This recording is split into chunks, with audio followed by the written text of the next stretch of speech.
Hello, and welcome back to the Dungeons & Dragons Podcast UK. My name is Yazmin, and I will be the DM. Hi, my name's Samantha. I play Elora Greyvale, a sorcerer from Nephalia. Hello, I'm Colin Robinson, and I play Cuin de Greymont, a paladin from Gavany. Hi, I'm Ryan, and I play Ogvar, a ranger from Kessig.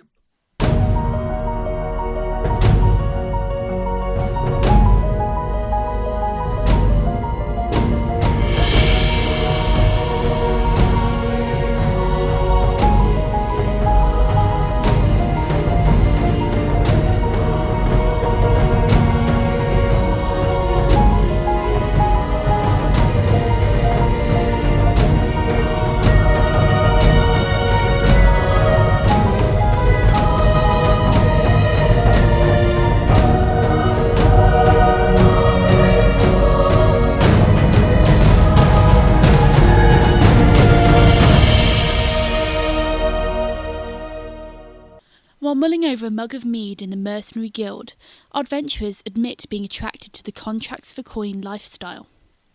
In short order, they sold their skills in exchange for a shiny copper card and mercenary membership.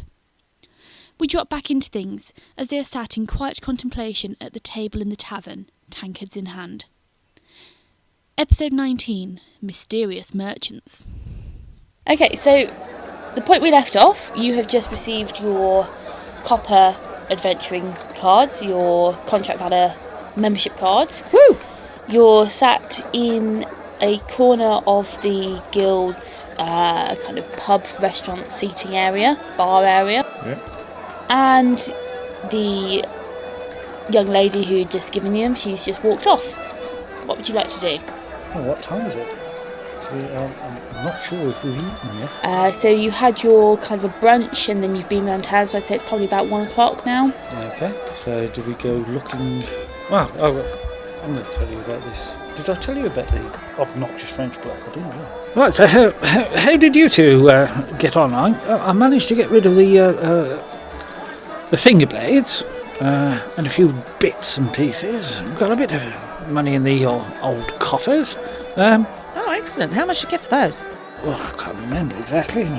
Well, never mind. I'm sure it'll pay for a few bevies, won't it? Oh, yes. We shall, from now on, I know it's nice to buy each other a drink and etc., but we've got these funds now, and they're looking actually quite healthy. Or reasonably, anyway, so... Oh, so we can dip into party funds then? Oh, yes. Okay, yes, yeah, that's good with me. Unfortunately, I met... Most good idea. Oh, yes, it's spread well. Obviously, if we get too much in there, we can dip in coffers for each of us. But, I met a rather obnoxious fellow in one of the places I went to sell stuff. And he was very rude and made me a bit suspicious. Was he as rude as that Ebbet Hallerstrike over at the worse than Acorn? him. Oh, really?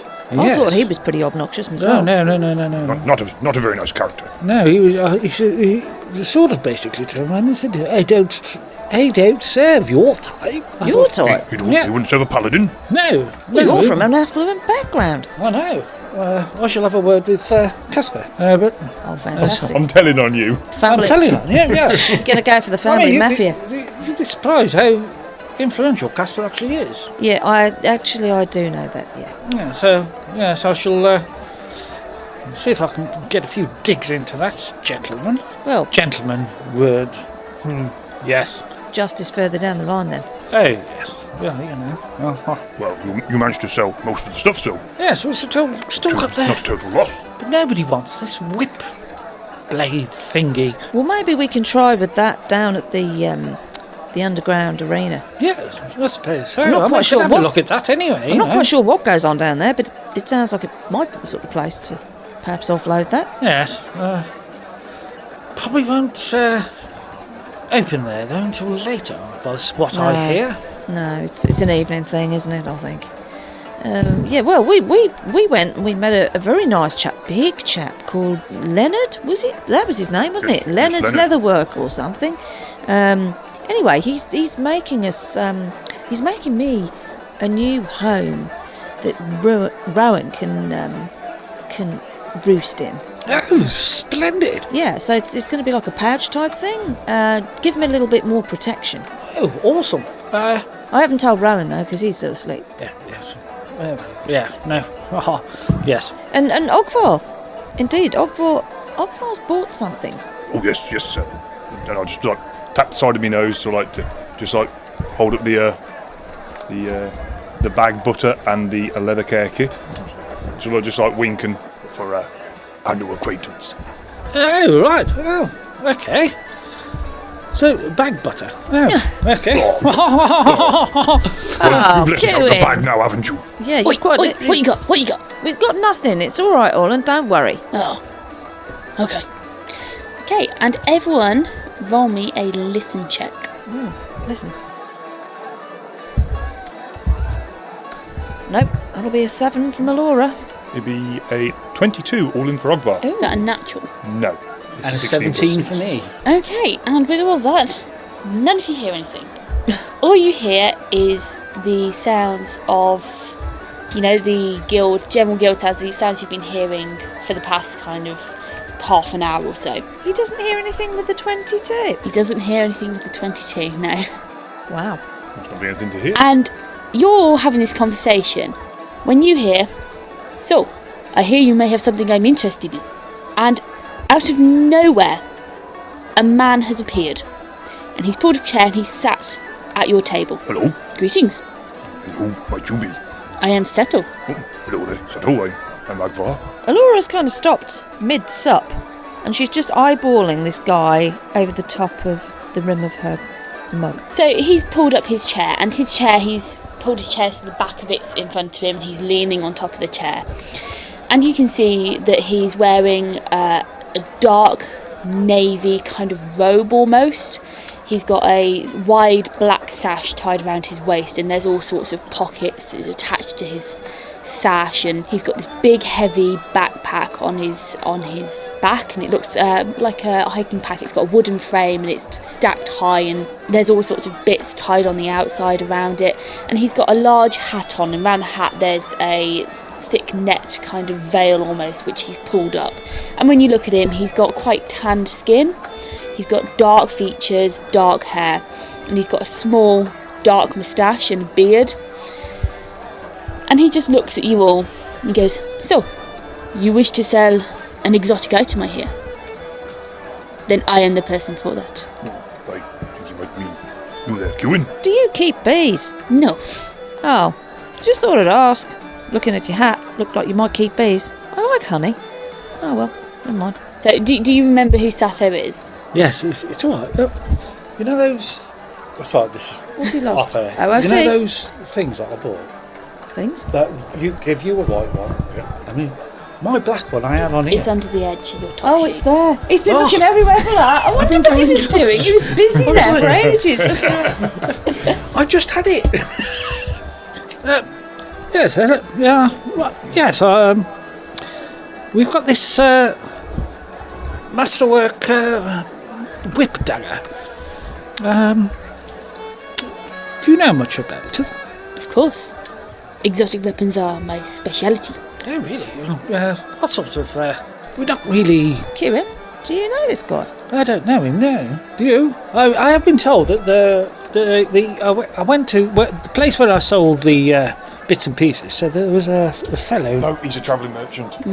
said that there was a bloke called Scepter that travelled here and there and sold and bought various items. You know, a bit more exotic. I mean, he was saying that most places around here tend to stick to the normal, Got it. everyday we type was- of stuff. We were I stood see back. why you might have struggled. We were stood back, so we didn't hear that part. Well, I didn't hear that part of the conversation. So, yeah, okay. Yes, he's quite a nice chap that I sold these things to and got a reasonable price as well. So Fabulous. I have a question for Sato. As you're all talking, he's just sat there kind of lazily smiling at you, head tilted on one side, and he's just looking at all of you. So, how did you know that we got something that we might want to sell? Word goes around on the streets, and you were talking about it in the guild. And, I am here and I heard you talking. Okay, fair enough. Can I get you a drink? A drink would be greatly appreciated. What would you like, an ale or a mead or...? I'll take whatever comes. I'll go and find some. So, right, Laura's going to get up and she's going to go to the bar and get Sato a drink. What's that, silver piece or something? Yeah, skill prices, so, what was it, 1 silver, 2 copper. Okay. Right, so I'll go and get him a drink, disappear, pay So the you bar disappear off and, you two are left at the table with Sato. And he kind of looks around the corner. Did you have you have Orlan, don't you? Mm-hmm. He looks around the table and he goes, it's a rather nice bag you have. Good day, bag. You're right. And Sato just nods. Yes, okay, well, okay. I have an eye for goods, you could say. Well, this particular bag was a gift, so this definitely won't be going anywhere. Yes, we've got this Metalworks whip dagger. It's not the sort of thing that I'd use, I've got my flail, I'm more blunt attack. And Elora obviously is more spells, and of course Ogvar is, bows. My bow, my axe. So I was wondering, what you think of this. So I'm going to get it out. Okay. So he holds his hand out. You've returned at this point, taking it. Yeah, I'll come back and I'll put his drink down in front of him. Yeah, he kind of nods his head graciously towards you and he gives you a smile. And he holds his hand out and he takes the whip in his hand and he starts appraising it and he starts pulling it through his hand, examining the leatherwork on this whip, examining the dagger tip. He tests it for sharpness against his thumb and he takes a good thorough look at this whip. And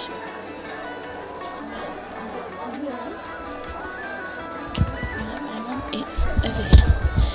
So he appraises it thoroughly and he quirks, you see the side of his mouth quirk upwards. He goes, this is a fine whip dagger. One of the better ones I have seen. I'd be quite interested to know where you got it from. It is rare to see whip dagger around here.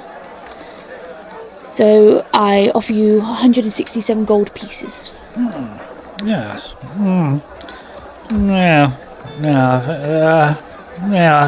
Probably. What do you think? Can you round it up to about 175? Roll me a diplomacy check. Is this where I light my candle? You just get a candle out, you light it, take a No. good whiff. No. Diplomacy check. No, I'll do the diplomacy check. Oh, fuck it. That's another one for you, Dave Wohlers. That's a 1 with a 3 to add. That's a 4 from Elora. Okay, so you go to say round up to 175. And instead of saying round up, you say round it down to 160.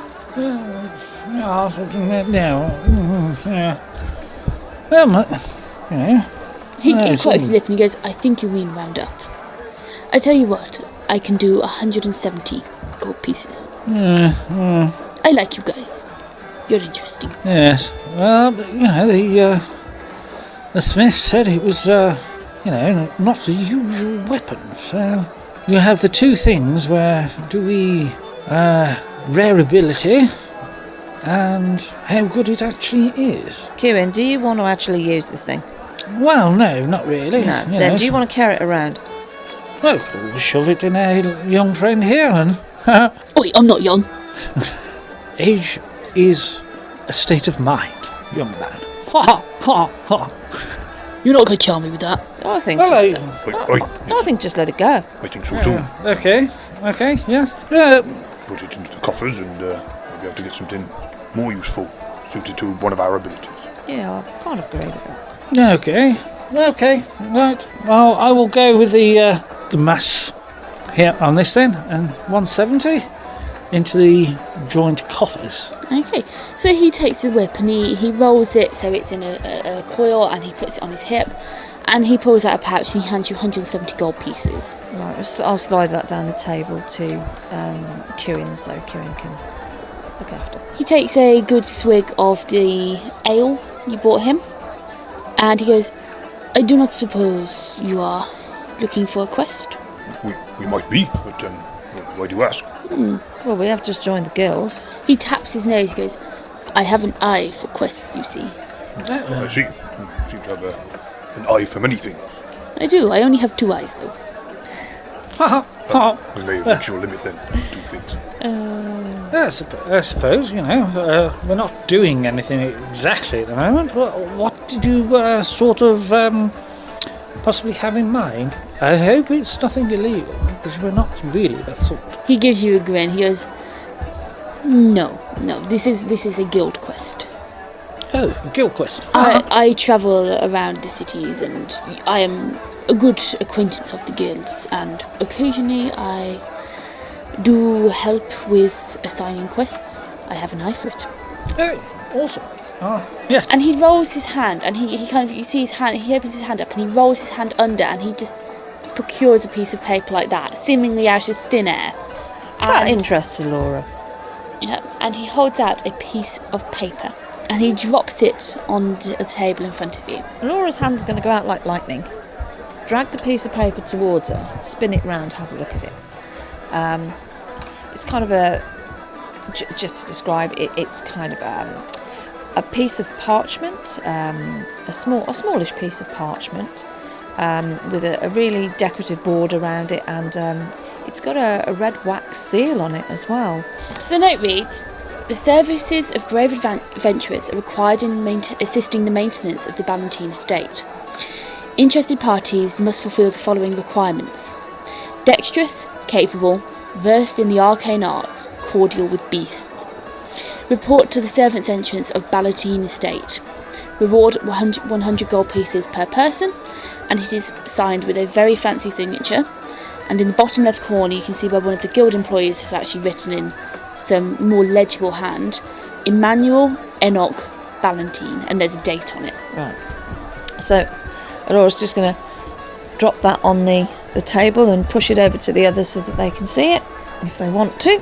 While you're looking at this and reading this through, Sato, he grins, he goes, if you are looking for extra coin, that will be the contract for you. Many people in this town do not like Lord Ballantine, but for foreign adventurers, shall we say, it may be a more lucrative option for you. Could you maybe tell us a bit more about this family you mentioned, the Ballantines? They are an old family. They have been in Junau for many years.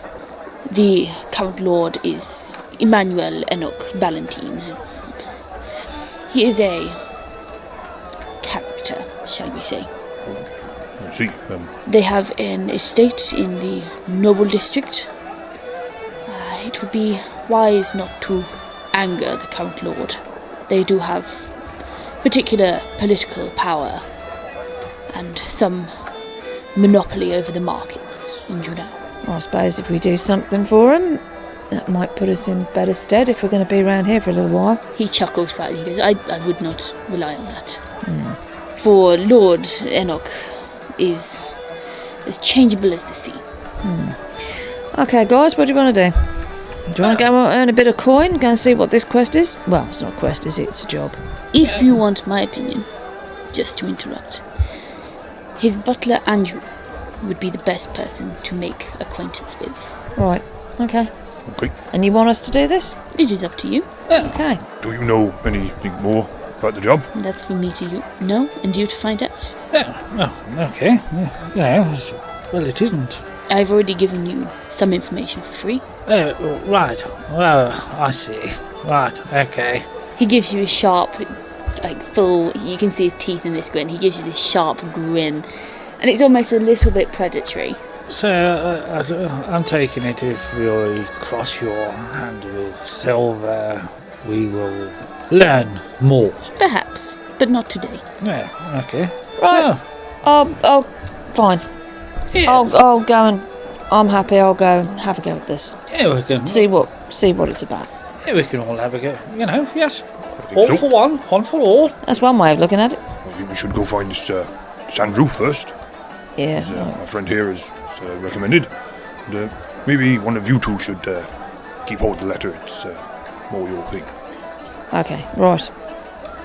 Right, with that, I'm going to down and swig down the rest of my my drink, put it down on the table, and say, well, there's no time like the present. I'm good for this. We've got a few hours to kill. Let's go and see what this is about first of all. Okay. Yes. Onward. Right, so I'm going to push the chairs back and rise up from the table and... Go and try and find the Paladin stone. Okay. As you arise from the table, I'm assuming you look towards Sato to say goodbye. Thank you for the information. He's no longer there. His mug is empty. It's been turned upside down. And all that is left is the chair and that on the table. You didn't hear anything. You didn't see anything. He's just gone. Yeah, he moves rather. Oh, Where did you go? I don't know, but he's left this behind. He moves rather swiftly for, There's a black envelope here. Cuin, do you want to have a look? I'll pass it down to suppose, Cuin. yeah. Sealed black envelope. Passed it down to Cuin. Okay. Let's open up then. I won't use. Luckily, I got rid of my long sword, so I'll just use my dagger to open up. Yes. Well. Hey, What is it? Well, obviously it's a There's piece a of paper. there's a piece of parchment or something here. As you open up the parchment, you get a strong smell of green tea and apple. Yes. It says, Sato the travelling merchant, find me when you need me. Oh, right, okay. Yes. Oh, is this his business card or what? It must be. I mean, it says various places, you know. Selhoff, Brunel, Havengol, all places in between. Blimey, he gets about. Underground, arena, and the black market. Safe travel, friends. Okay. P.S. I also sell information. Apparently he does get about. Yes, he's a bit of a character. That's Interesting. For sure. I just couldn't believe, you know, how quickly he moved with that great big pack on his back. Yes. Yeah, there's probably more going on there than you think. Yeah, well, yes, there's nothing on the back, you know. Right, well, we'll put that along with this, and we'll just keep a note of it. And, Okay, yes. yeah. Agreed. We shall press on now. Let's. Put that in the our friend there. Don't worry, give it here. I'll put it in. I'll put it in with the others. Okay, there you go, young lady. Thank you, Cuin. I'll look after that. Put that back in there. Yeah, Keep it that's safe. cool. I've got that. So I've got my pieces of paper, and I'm just gonna put those. So in the the general backpack. process for accepting quests in Contract Valour was explained to you during this whole process of signing up for the guild. And basically what you do is when you've got your contract, you go up to the front desk, you hand it over, they'll accept it, and then they'll send you on your way. Okay. we Right. go and. I'll get up and I'll wander. As soon as I finish my drink, I'll wander over to the front desk. I'll drop that on the front desk, the piece of paper on the front desk, to the woman, and said, I should just say, we'll take up that quest for you. Okay, names? My name's Elora Greyvale. This is Ogvar Surefort. And Cuin de Greymont. Wonderful. She takes a piece of paper, she looks at the request, the name of the quest, and she scribes it down in the book, and she hands the piece of paper back over to you. She goes, well, good luck with your quest. We expect good results. Yeah, well, we'll try not to disappoint. Off you go. Right, so, Thank you very much. Goodbye. great. Right. So, off out of the guild then, onto the street. Do we know where this residence is that we're heading towards? We know what district it's in, but that's it. When you flip the piece of paper over, there is a crudely drawn map. Right. Well, There's a map on the back, so we're headed to the affluent end of town, I believe. Yep. So we'll start wandering back up the street, or I'll start wandering back up the street, and head up towards the more affluent areas. So you head up towards the north entrance, and you head back down past the turn up towards the church, and you head down along this big 6-foot wall.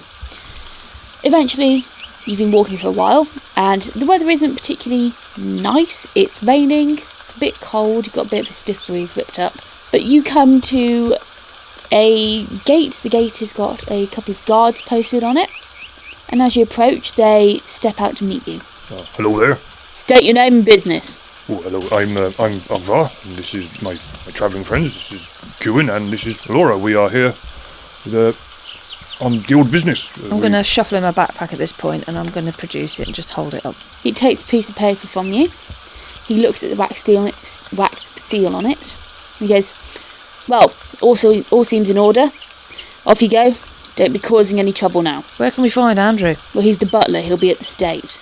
Okay. So... And they return back to their positions on either side of this gate, and they've opened the gate up. Right, okay, so I'm going to walk through the gate and start walking up, presumably as a path towards the property. Yeah. Just on my way through, I'm going to say, excuse me, could you possibly point me towards the servants' quarters entrance? So this gate isn't onto the estate. This is just into the rich, affluent district. Okay. This isn't a gate, so you go through this gate and all you see is another street filled with larger estates which have got their own individual walls and their own individual guards. Right, in that case, as I'm going through the gate, I'll just say to him, where can we find the Paladin estate? So the guard, he turns and he points and he goes, if you carry on up the road, the symbol on this piece of paper here, this symbol, he taps it, you'll see the guards wear the uniform bearing the crest. Okay, thank you. Okay. Thank you very much. So I'll glance at the other two and sort of roll my eyes slightly and we'll walk on. Yes. Follow on, yeah. So walk up. Yep, so you walk up and it's not difficult to spot them. There's a pair of guards stood outside the gate and you've been walking a while, you've gone towards the very middle of this district here. And there are a pair of very opulent gates. They are made of silver, they are encrusted with gems. You know, it's gaudy tacky. Right. And these two guards stood in front, they're in highly polished armour. They've got the sharpest looking swords and they've got tabards on, and they're blue tabards, and they've got the crest of the Ballantine estate embroidered in gold on the front. Right, and walk up to presumably it's another set of gates. So Yes, the gates, yeah. I'm going to walk up to them, and once again I'm going to, seeing as I've still got this in my hand, I'm just going to hold it up and say, we've come about this. Yeah. We're looking for Andrew, apparently. As you've approached, they've started to unsheath their swords, but seeing you hold up the piece of paper, they pop them back in. He goes, you'll need the servants' entrance. Servants' entrance, carry on to the left, round this wall here, you'll reach the servants' entrance. I'll notify Andrew, he'll meet you there. Yeah. Thank you. Yeah, okay. Off then. Oh. So we'll carry on walking round the corner until we get to the servants' entrance. Okay, so you walk round and you stood in front of this it's a very small wrought iron gate buried deep in a wall. It's a very solid gate, and you're not stood there too long before a man comes out to meet you. This man, who you can see is Andrew, he is tall and he's got quite a severe look about him. Everything looks quite clean, tidy and in order. He's got elegantly slicked back grey hair. He carries an umbrella with him as it's raining. He has a pair of delicately wired silver glasses hanging from a chain around his neck, and his suit is highly tailored and it has silver trimming on the kind of collars and the cuffs. And he approaches you. Good day. Hello, I take it you're Andrew. Yes, indeed. May I see the proof of contract? Yeah, I've still got it in my hand, but I'm gonna give it a bit of a shake because it's a bit wet now with it being raining. I'm just gonna hold it out. He smiles at you and he takes it in a gloved hand and he goes, yes, indeed, here you are. And he hands it back and he pulls out a key off a chain in his pocket and he unlocks this gate. And this gate, it creaks loudly. Even though it's a servant's entrance, you think it may be well taken care of, but it just creaks really loudly. And he opens the gate up and goes, if you would follow me, I shall take you to my lord. Okay, thank you very much. Okay. Sort of motioned the other two and I'll just I'll walk forward and... So you will walk past him and he greets you all individually with a nod of the head. And he locks the gate behind you. He goes, I'm sorry, I must lock it for security purposes. Hope you understand. Totally understand there. Okay. Yes. So he leads you through this, it's like a bit of garden basically. And it's got scrubby trees, some rough bushes. This isn't a particularly well cared for corner of the estate. It's a servants' area. He leads you up this rough path. And it's got stone paving blocks, and there's grass grown up in between them, and moss and lichen everywhere. So he leads you up to this old oak door, and he pulls open the door, and immediately you're greeted with a wave of heat as you enter into the kitchen area. There are a couple of women running around, cooking, baking, preparing meals. There's a large fire with a spit roast hanging over it. It is a proper medieval kitchen. There are large trestle tables, just, made of solid oak. And you can see in the surface score marks from cuts and burns and all sorts. They're well-used tables. They've been here for a long time. I turn around to these two and say, ooh, that smells good. This brings back memories of home. I'm just going to look at Ogvar and say, yeah, that must have been nice. Must have been a nice way to be brought up. Yes, we always used to sneak away into the kitchen and try and get extra little treats. I think this whole kitchen may be bigger than my father's workshop, in all fairness. Laura's just going to laugh at that. Right, well, I'm going to look around and soak in the scene. Yeah.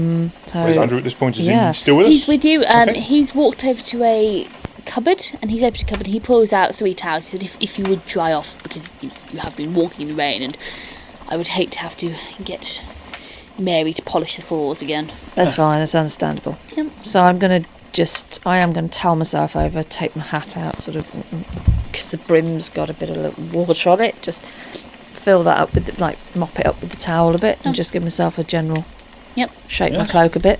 Okay, so you all dry yourselves off and he indicates you to chuck the towels into a basket once you're finished. He goes, okay, so if you would follow me. And he leads you out of the kitchen and it's very much a servant's quarter area here. From the outside of this, it is a mansion. From the outside of this house, this bottom first layer, it's just made of stone. And you go through the door out of the kitchen and there's stone stairs. You can see down the corridor there's more kind of stone walling. You can see where tracks have been worn into the stone over time and the stones dip down. And this is obviously a well-used servants' quarters. There are people kind of rushing about. There's a couple of maids with laundry piled up in their arms. This is well used, and he leads you up a set of stairs towards the first level. Okay. So he leads you out, and he starts leading you through the rest of the house. And there's an immediate change from when you've left the basement, what is effectively the basement, although it's the first floor. And you come out of these stairs, and he opens a door at the top. And this door from the back, it looks like a rough wooden oaken door. He opens it up, you walk out, he shuts the door, and the door from the front is this beautiful panelled piece of wood that's decorated with gold, and it's gorgeous. This whole house, it is dripping with gold, silver, it's encrusted with diamonds, jewels. This is a rich, rich owner. And all around the walls, it's all wood panelled. It's beautiful, basically. This is definitely reminds me of home. Some of this carpet is really quite exquisite. I think the decor is extremely nice. Yes. Someone takes great pride over this, and somebody has also got a lot of money. The floor you're stood on is a polished, highly polished wooden floor to the point where you can almost see your reflection in it. And where you've come out into an atrium of sorts. And in the middle of this room there is a fountain, an indoors fountain, and there are 2 sets of stairs, and they form like a wishbone shape going up towards the next level. And there's a large almost like a chandelier above, and it's got candles inside, and there's all glass hanging around the edge of it, reflecting light off. It's gorgeous. So he starts leading you up the stairs towards the top, like the next floor, and he opens up the door at the top. And this is a big double door, and it's got big wrought iron handles on it. He opens the door and he leads you in, and you are greeted with what almost looks like a reception room. There are leather sofas and chairs. There are low coffee tables made of solid oak, and the room it's painted red. From kind of waist height upwards, it's painted red, and the bottom half is oak panelling. And you are greeted with this first sight of Emmanuel Enoch Ballantyne. Is it one of these rooms with lots of big portraits and things like that? Oh yes, there's large gilt frames and portraits. There's an absolutely gorgeous oil painting of Judao Harbour. There's a lot of very expensive collector's items. There's bookshelves. There's the ceiling all plasterwork, like you would expect in a... Oh yeah, it's painted. The ceiling is painted. Oh, okay, Very nice. Right. It is. In frescoes and stuff? No frescoes on the wall, but the ceiling is painted with when you look up, you can recognise the Archangel Avacyn, the host of angels. It's absolutely beautiful work, which has taken a master hours to complete. Okay, and what is Emmanuel doing at the moment? He is sat in a large... have you ever seen a Victorian balloon chair? Yes. No. Okay, it's a large chair, and it's got a massive back on it, and the back curves round, and it comes up into like a circle over the top, like a half a hot air balloon, basically. Yeah, okay. He is reclined in a balloon chair, and it is a velveteen and silver balloon chair. He's got his feet up on a small stool in front of him, and he's stood there with half a leg of pig in one hand, grease dripping down his fingers, and a goblet of wine in the other. Okay, and Yeah, I was going to say, is he fat? Is he big? What's he look like? Yeah. So your first sight of Emmanuel Enoch Ballantyne, he is a large man. He has a florid face. His cheeks are rosy and kind of bulging. He has deep-set piggy eyes. They're like kind of beady small eyes, and he kind of squints at you between the rolls of fat on his cheeks and whatnot. He is talking to a young serving girl who looks very hard done by, and he's gesticulating wildly with this goblet of wine and this leg of pig, and he has this massive belly. He's clad in a whole host of different materials. You can see velvet, satin, silk, lace, all these expensive items which, you couldn't ever really dream of affording, apart from maybe Cuin in his youth. He is dripping with them, and they are all these nauseating colours. I mean, there's green next to pink, next to blue. He looks like a patchwork of colours. All the latest fashion trends you could imagine, he's displaying all of them. And all of these colours are somehow managing to clash with everything else in the nearby surroundings. He's got short, stubby fingers. Obviously, they're thick, fatty fingers. And you can see that where the grease is dripping over his hands and this hand clutched around a goblet, all the lights and reflecting off of it, they are absolutely encrusted with rings, with massive, oversized, ostentatious gems embedded on them. You can just see the grease dripping off them and off his hand, down his elbow into the cuffs and the ruffles on his arms. Elora is trying hard at this point to keep her face fairly impassive. As impassive as possible. Has he noticed our presence yet? Not yet. Okay. A will save. Yeah, wisdom saving throw. Or will, sorry, yeah, will. Okay. That's a 21 all in. Yeah, you do a very good job of masking your emotions at this point. You're blank faced, you're just, Yeah, Elora feels a slight, more than a slight, just repulsion. Yeah. Towards this person, even though she's never spoken to him. There's just something about his whole demeanour, whole composure. She's going to try and stay composed and try not to give herself away. So as you're standing in this room, you can hear him, obviously. He's talking to this young servant girl, and you feel so sorry for her. The conversation is just not desirable. He's going, "Well, you see the problem with you low-born cattle," to this serving girl.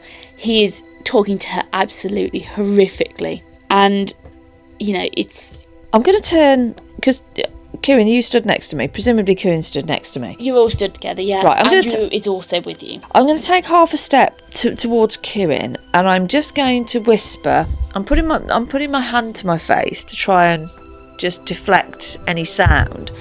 And I'm just going to whisper, "Orland, just stay quiet. Please just stay quiet." You feel a tap on your leg as one of the straps goes tap on your leg.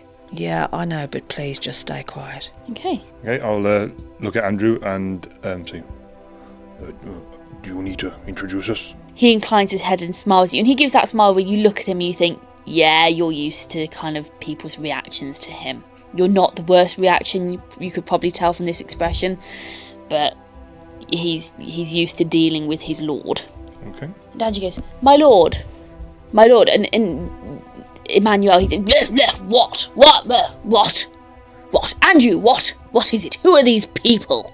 My lord, these are the adventurers who have answered our request for aid in regard with the matter at the Mercenary Guild.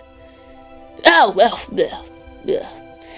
bring them here then. Don't dilly-dally. I've got better things to be doing than dealing with them. Right, so...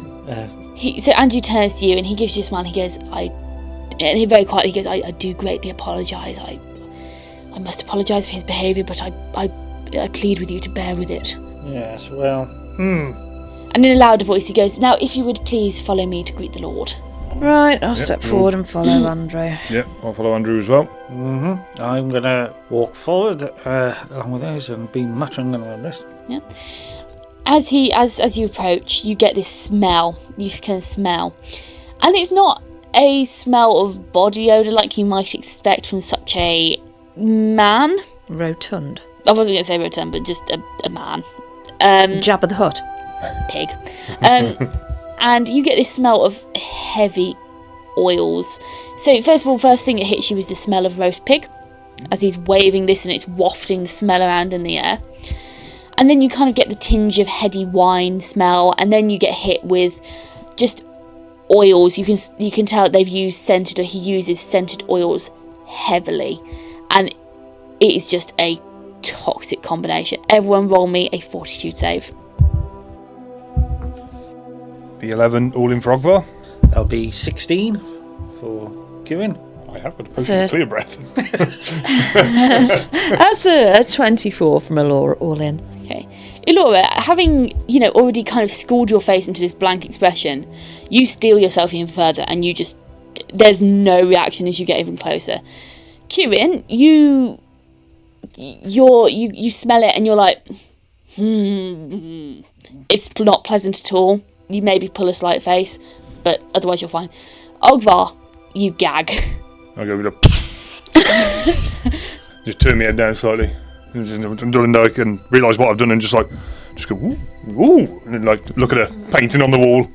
So Andrew, he kind of gives you a knowing look, and he's already apologised. He can't really apologise much more for this. He can't really do anything about it. I'm just going to dart a glance to him and raise one eyebrow. He goes, Isabel, thank you for your service. You may return to your duties in the kitchen now. The young girl gives him a grateful nod and she scurries out of there. My lord, these are the adventurers. They have answered the summons for the job that we require doing. Obviously, I am introducing them to you as a formality. And at this point, Emmanuel starts off once again. He goes, oh, Andrew, I know I can always trust you. Oh, can't trust anyone else around here. Oh, the politics of this place. Oh. And he starts going off about the politics. He goes, oh, well, that lord, that good-for-nothing mayor, do-gooder, helping these peasants. Oh, they don't deserve to live. Elora's just going to stand there. And Elora's standing there, and she's now just looking at her nails and picking at her nails and just examining her nails while he's waffling on. Yeah. Because she doesn't really know what else to do. She feels like a bit of a spare part, just... Yeah. He goes, oh, well, where did you get this bunch of riffraff from? Can they do the job? Well, sir, I do believe they may be capable. But what are they doing here, then? Get them on it. At this point, Andrew bows and he goes, if you would follow me, and he rather hastily leads you out of the room again.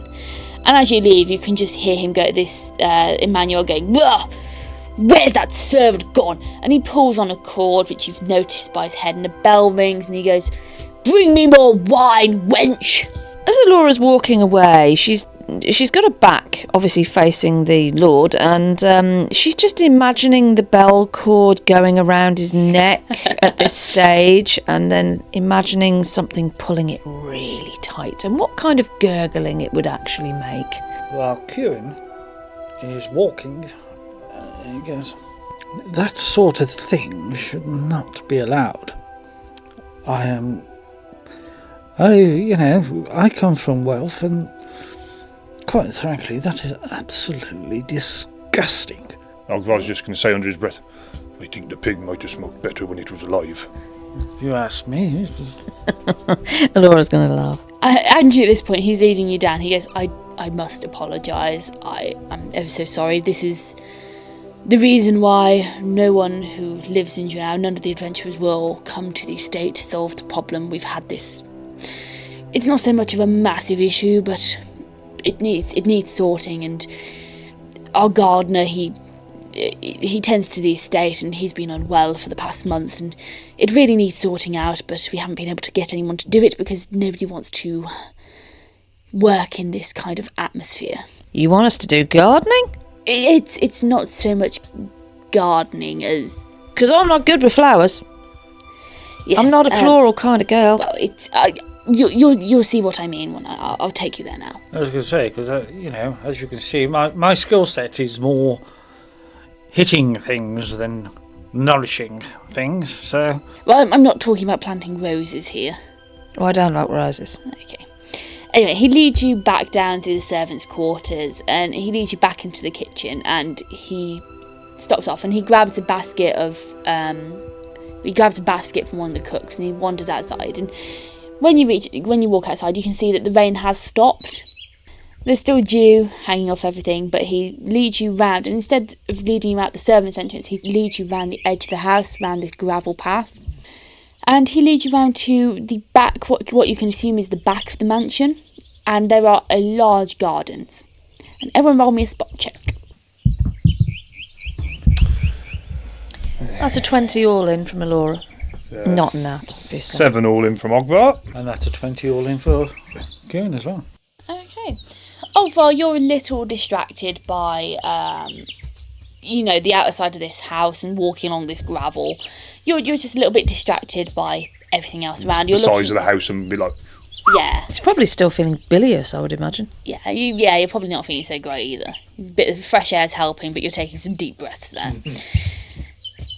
And Cuin and Elora, you both spot... How much should you go for? That's useful. You both spot, in this garden, several bushes. In fact, there are 8 of them, cut into the shape of various animals. They're topiary bushes. And there are some quite big ones, and there's some smaller ones as well. Do you mean... Are they all one type of animal or just different? They're various different types okay. of animal. So, as you go around the corner, you spot these topiary bushes. What would you like to do? Oh, I'm going to say to Andrew, those are really... They're really quite good. Somebody's really good with a pair of, well, I don't know, scissors or clippers or something. They're very decorative. Andrew smiles. And he indicates for you to walk onto the grass. Oh, I'll go onto the grass. Okay, you'll go onto the grass. I'm going to walk onto the grass as well. Okay. Have I noticed this as well? Am I Yeah, back in the yeah, room now? yeah. Yep, okay, yeah, I'll walk onto the grass as well. As you step foot on the grass, you can roll me... Actually, no. No, you don't have to roll me anything. As you step foot onto the grass, these topiary bushes which you're looking at shiver. And as you look at them, they start to move. Do we all see this? You all see this. The topiary bushes start moving and they start charging towards you. That's I'm just going to put my hand on my axe. Guys, what the... Andrew, Is this normal? What is this about? And as you start kind of panicking, Andrew goes... He whistles and they all come screeching to a halt. He goes, "Enough! That's enough with you! Behave!"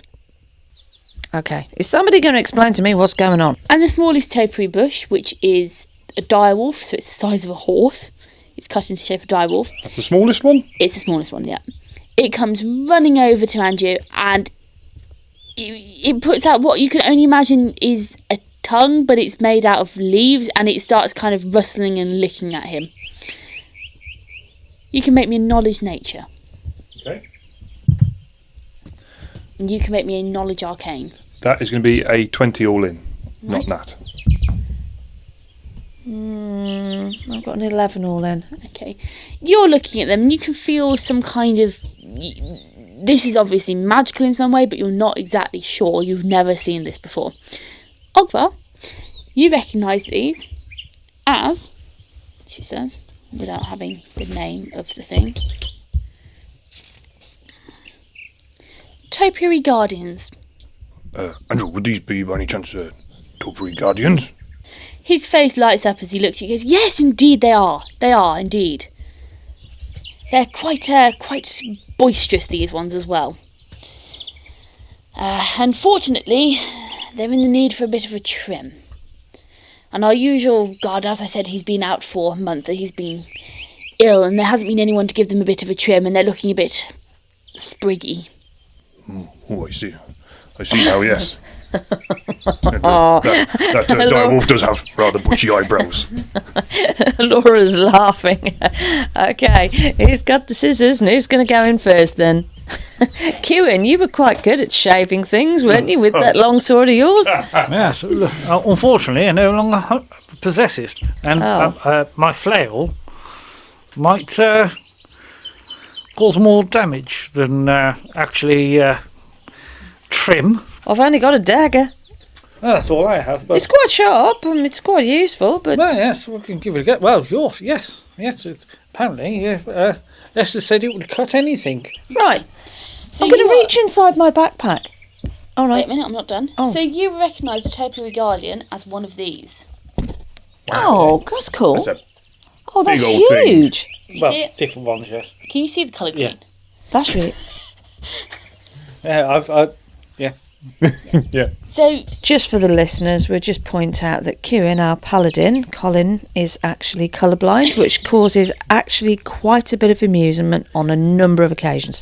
So you can see these, they've got kind of their legs, where their legs make contact with the ground, they are kind of short trunk, they're made of wood, and the rest of their body is made up of vast amounts of kind of foliage, leaf, it's quite bushy, and bits like, so the direwolf, its teeth are made out of sharp spikes of wood as well.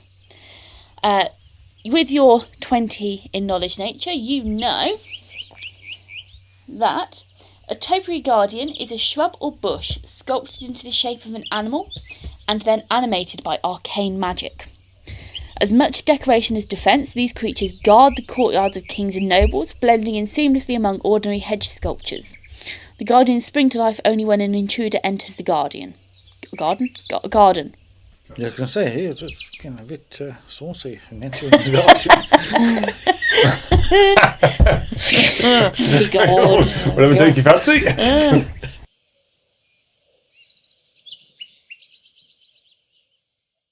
While seated at their table, a silent seller named Sato slides into the scene, and the party gains some gold. In a bid to earn some coin, Cuin, Elora and Ogvar commence a contract in the noble district, involving a spot of topiary trimming. Hi, Elora here. Although making this podcast is a total hoot, it still takes a massive amount of effort and time to produce them. If you feel that you can spare a few coins to buy the crew an ale and some rations to keep the creative juices flowing and support what we do, although perhaps not Rowan, as he's still looking a little on the chunky side just now, we would be eternally grateful. As a podcast supporter, we would give you a super duper shout out on the next episode for your amazing generosity. Sorry, gotta run. Looks like Rowan has got himself into a bit of mischief again. Thank you for listening to our podcast. Having you as a listener means everything to us. So, whichever streaming service you choose to listen to us with, please give us a like, subscribe and follow. We would love for you to join us on our Facebook or Twitter page, where you can catch up with all of our latest news. While you're waiting for the next episode of Secrets of the Silver City, why not pop over to our website, where you can read all of the information about this campaign, from backstories to setting. All of the links are in the bio of this episode. Join us again next week for the next instalment. Thank you for listening.